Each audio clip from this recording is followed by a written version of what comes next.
অনেক দিন পরে আপনাদের সঙ্গে আজকে একটা রান্নার ভিডিও শেয়ার করব। তো হ্যালো সবাইকে, কেমন আছেন সবাই? আজকে আপনাদের আমার মা দেখাবে কচুর মুখি দিয়ে ল্যাঠা মাছ দিয়ে একটা ঝোল। আমাদের বাড়িতে কোনোদিনও এই রান্নাটা হয়নি, তো আজকে প্রথম হলো। তো কিভাবে রান্না করলো চলুন দেখানো যাক। প্রথমে বড় বড় সাইজের কচুর মুখিগুলো নিয়ে খুব ভালো করে জল দিয়ে ধুয়ে প্রেসার কুকারের মধ্যে দিয়ে দিতে হবে। এরপর পরিমাণ মতো নুন আর পরিমাণ মতো জল দিয়ে খুব ভালো করে প্রেসার কুকারের মুখ আটকে দিতে হবে। চলুন এই সুযোগে মশলাটা করে নেওয়া যাক। তার জন্য শিলনোড়ায় প্রথমে জিরেটাকে খুব ভালো করে বেটে নিতে হবে। এরপর শুকনো লঙ্কা দিয়ে খুব ভালো করে কিন্তু বেটে নিতে হবে। শুকনো লঙ্কাটা আপনাদের ঝাল অনুযায়ী দেবেন। তারপর খুব ভালো করে বেটে নামিয়ে নিতে হবে। তারপর বেশ কয়েকটা কুচানো পেঁয়াজ খুব ভালো করে বেটে নামিয়ে নিতে হবে। কচুর মুখিগুলো মনে হয় এতক্ষণে সেদ্ধ হয়ে গেছে, তার জন্য এবার নামিয়ে খুব ভালো করে চোখলা ছাড়িয়ে নিতে হবে। দেখুন এখানে সম্পূর্ণ মুখিগুলো ছাড়ানো হয়ে গেছে। এবার মাছগুলো নিয়ে মাছে পরিমাণ মতো নুন হলুদ মাখিয়ে কড়াইতে পরিমাণ মতো তেল দিয়ে দিতে হবে।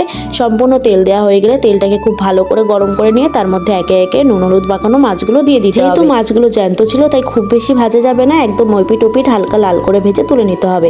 এবার ওই তেলের মধ্যে বাকি মাছগুলো ভেজে তুলে নিতে হবে। তারপর ওই তেলের মধ্যে কয়েকটা শুকনো লঙ্কা, 1 চামচ মতো কালো জিরে, শিলে বাটা পেঁয়াজ বাটা দিতে হবে, আর দিতে হবে জিরে আর শুকনো লঙ্কা বাটা। এবার খুব ভালো করে সম্পূর্ণ উপকরণগুলোকে কষিয়ে নিতে হবে। মশলাটা খুব ভালো করে যখন কষানো হয়ে যাবে তখন তার মধ্যে সেদ্ধ করে রাখা কচুর মুখিগুলো দিয়ে দিতে হবে। এবার তার মধ্যে পরিমাণ মতো নুন হলুদ আর ভেজে রাখা মাছগুলো দিয়ে একটু নাড়াচাড়া করে নিতে হবে। তারপর তার মধ্যে পরিমাণ মতো জল দিতে হবে। তারপর আর একটুখানি নাড়িয়ে চাড়িয়ে একদম 7 থেকে 8 মিনিটের জন্য ঢাকা দিয়ে রাখতে হবে।